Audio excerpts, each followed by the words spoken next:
ఒకరి తప్పిదాలు ఒకరు సహించుకుని, అరే ఇది కరెక్ట్ కాదు, ఇది ఎట్లాగా అని ప్రేమతో చెప్పేది లేదు. సహించలేవు, తెలియని కోపం.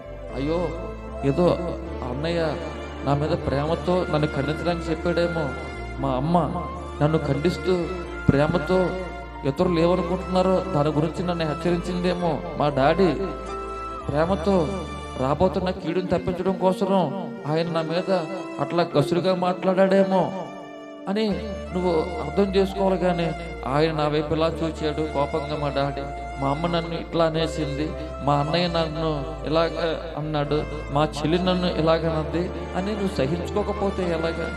వ్యాజ్యం ఆడితే ఎలాగా? కొందరు ఉంటారండి, ఇంట్లో అమ్మ మీద నాన్నకి చెప్తారు, నాన్న మీద అమ్మకి చెప్తారు, అక్క మీద చెల్లికి చెప్తారు, చెల్లికి మీద అక్కకి చెప్తారు, వీరు ముగ్గురు కోసం బయటకు వెళ్ళి వీరెవరితో చెప్తారు. ఇది ఒకరి మీద ఒకడు వ్యాజ్యమాడుట మీలో ఇప్పటికే కేవలం లోపం. అయ్యో అంతం వరకు సహించువాడే రక్షణ పొందుతాడండి.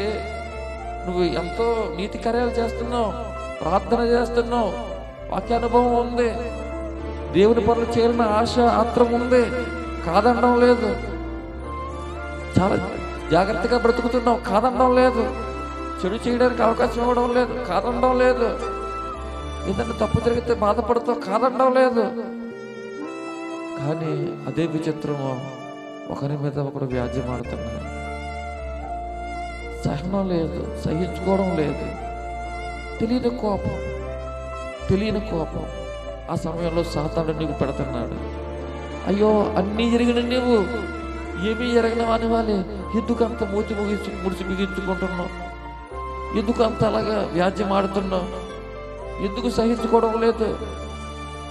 నువ్వు రక్షణ పొందాలన్నా సహించాలి, ఇతరులు నీ ద్వారా రక్షణ పొందాలన్నా ప్రభువులోకి రావాలన్నా